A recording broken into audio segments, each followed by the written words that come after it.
Hello and welcome back to Genesis Designs and Modelcraft, and I'd like to offer a very hearty festive greeting for this, the first build episode of our Arma Hobby Aero Cobra Advent build. And I did promise I'd share some delicious snacks with you, didn't I?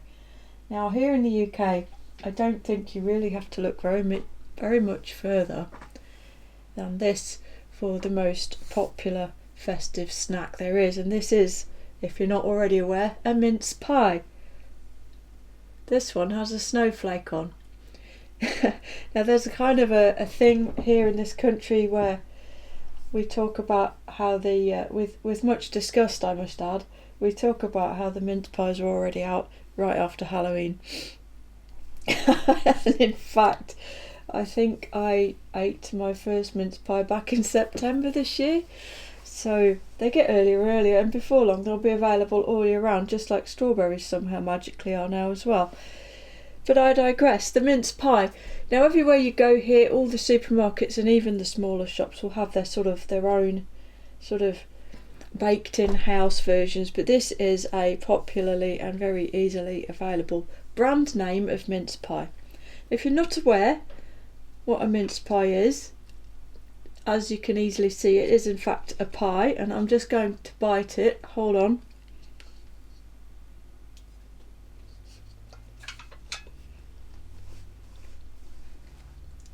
I now can't speak because my mouth is full. Here you see, delicious, crumbly, sort of well textured sweet pastry, and inside is mincemeat, which contains no meat or even mince. It's a sort of sweet but not too sweet, lots of currants and sort of candied fruit and stuff like that. It's quite festive in flavour. It's actually very nice. So there you go, that's a mince pie. You really can't go through the festive season here in the UK without partaking in a mince pie or two, preferably with a nice cup of tea. Now if you're feeling a bit more adventurous, I can recommend warming them up. Stick your mince pie in the air fryer for a few minutes or in the oven for a few more. Warm it up, makes the pastry just even that little bit more delicious. Serve with cream or a little bit of custard, and for the absolute best possible mince pie experience, my recommendation is that you carefully remove the lid of the pastry, warm the pie up, remove the lid, place inside the mince pie a good dollop of clotted cream, replace the lid, and then eat. It's absolutely delectable and probably incredibly unhealthy, but it's Christmas. Anyway, let's get on with the modelling, shall we? Alright then, today, first modelling session on this. A few hours at the bench earlier today, and this is what I have achieved. It doesn't look much, but actually a fair bit has gone into this already. So here we have the basic cockpit assembly, complete with that 3D printed seat, underneath of which is yellow because the forward part of this forms part of the nose undercarriage bay. This all went together without really any undue issues. This is the sides of the nose wheel bay, and this is the top of the nose wheel bay, the forward part, and if you flip that over, you can see it's got some indentations and cradles in there, and those are specifically to hold the spherical nose weights, which are included in the kit, steel balls. So I'll fit at a good time. This is the rudder pedal area, this little assembly, and the forward face of that again is in the zinc chromate dark yellow. Instrument panel and a sidewall adornment, and here is another 3D printed part. This is the back end of the two fuselage guns, which protrude through the instrument panel when they're fitted. None of this was particularly problematic. The colours used here were XF26 and of course XF4 for the yellow. That's it, the black is just black. All of these painted areas have in fact had a layer of X22 in preparation for washes and dry brushing, etc., and that's why I said earlier today, because I got to this point, got the clear on, and then went away and did something else for a while. Fuselage halves then. What can we say? I have already fitted this door, at some risk I must admit, because I don't know how it's going to interact with the rest of the canopy, but fingers crossed. It does fit nicely with the fuselage half, or appears to anyway. I have so far not had the bravery to add the other one yet though. I've also fitted this rear decking in place, and whilst the glue was setting on that, I just used a Mr. Cement S. I taped the fuselage halves together to hold that alignment. On the subject of the fuselage halves, an awful lot of cleanup on these parts. The main parts of this kit, and this piece here actually, a lot of flash or excessive mould seams, whichever way you want to look at it. Same is true of the top of these windows, huge bit of flash on them, which was so well integrated with the part that it took me a while to decide that it was flash and not actually meant to be there. A little bit disappointing, but yes, a lot of mould seam cleanup really. And still now, the seam here, there is a noticeable gap that doesn't go away with squeezing. Same at the top, and it's irregular as well. And this isn't because of mould. This is just, it's badly moulded, honestly. So at the front it was similar, but also the alignment devices on this kit take the form of tabs and slots rather than pins, and at the front the tabs and slots were misaligning the nose, so such that one side sat lower than the other. So I removed them, and once they were out of the way, I was able to do what I normally do and use a flat sanding board to come across the jointing faces, and it's just a gentle sanding. You don't need to go mad. In doing that, I have in fact completely negated all that bad fitting. It now fits the way you might expect it to fit. So I'm debating at this point, I may well remove these alignment tabs from the kit to enable me to sand across this mating surface properly and get the thing fitting together a little bit better. But all of that said, ultimately this seam will always need to be sanded and cleaned up regardless of whether there's a tiny gap there or not, so I might just fill it and be done with it. That's the fuselage halves so far. If I just move these parts over here.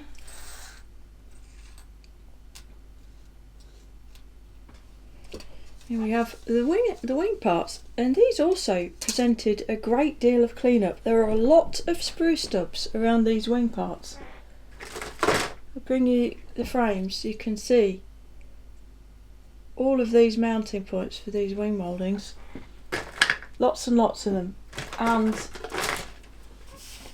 they all interface onto the surface area, the surface of the part, and onto the joint, so they take a few minutes to clean up, and even though they are now cleaned up again, the fit of these parts is only just okay. They're not brilliant. Again, there's some sort of slightly irregular moulding. There's a piece here where there's a sort of a depression that's moulded in that could easily, when sanding, break through and provide a gap. There's also, right at the trailing edge, it tapers off beautifully, and then all of a sudden there's a load of material here, which it all adds up to a relatively thick trailing edge, but it does at least fit together. So anyhow, apart from that, yes, I cleaned up quite a bit of flash around these scoops, both of them, around these openings here, and just generally on the part. I also cleaned up large mould seam misalignments in the walls of the undercarriage bays here. I just trimmed them out with a knife, just the pointed scalpel, and just carved around like so to get rid of them. And then with a little bit of test fitting to get it as good as possible, I have fitted the upper part of these leading edge intakes. Here I used the sanding board just to square up the lower surface of this part, and with that done it snugs into place beautifully. And because that has snugged into place properly, the upper wing part does fit down reasonably well. Before I did that, there were gaps here that were far more prevalent. I also trimmed out these corners here. These were a little bit rounded off, which was allowing or causing this wing panel to sit down a little bit because it couldn't snug all the way up into that corner. So look out for that as well. With that done, the fit of this is reasonable. There is, looking at it from underneath, you can clearly see where that duct piece ends and the wing piece begins. This would be difficult in the extreme to clean up properly. I think I'm going to be content to completely ignore that, since it is on the underside and will only be seen if you turn the model over and look at it from the bottom. All very nice. So let's just go to the last part I'm going to talk about for now. I'll just mock up the fuselage quickly. I'll just place the basis of the cockpit itself in there, as that helps to spread these fuselage halves apart properly. And I'll just put a couple of little bits of tape on to give us a fuselage, and we'll do a little bit of a test fit into the wing. Yes, it's early days, but it's a good idea to have an idea of what you're up against from the beginning. And you can see there that has gone together in terms of the joint from up here perfectly well. There are small areas, but really that's absolutely fine. Underneath there is again a substantial sort of moulded step on the rear edge of this part here, rear edge of the underwing. Can you see that? I think that probably will get trimmed off, but we'll see how it fits when I'm a bit closer to that point. There is also a distortion in the face of the part which you possibly won't be able to see, where the sprue stub was as a lump. But more worrying and more troubling actually is the fit at the front, or rather the lack of it. The wing simply doesn't seat up far enough to meet the wing fairing at the front there. It isn't even close. And I spent a few minutes sort of prodding, getting shot, pressing, figuring out why doesn't it fit, or more correctly where is it not fitting, and it's around here. It just doesn't press down. So that got me looking at the mechanics of this wing to fuselage interaction here. There's a tab here which provides a slot there for this area of the wing to sit in. Then there's effectively a slot between these two parts, and then a little shelf just here, which is clearly supposed to work with this slot here. So because these parts are already painted, I was able to check where the interference actually is, because by pressing it hard, what I managed to do was just very slightly imprint the parts with the paint. So you probably can't see it, to be honest. I'm going to point to it and you'll have to trust me, but this area here on both sides has got green paint on it, which means that it's hard up against the inside of the fuselage. So it's this part here which is stopping the fuselage from fitting to the wing properly.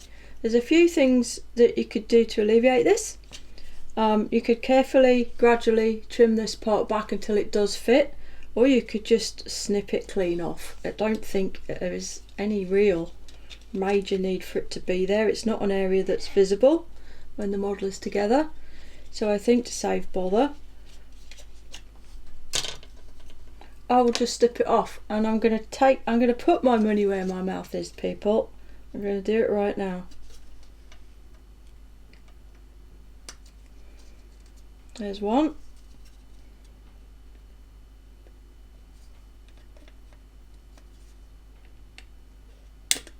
Boop, there went the other. So I now have no little tab there. I'm hoping that without the magic of editing, go on, this will now fit together properly.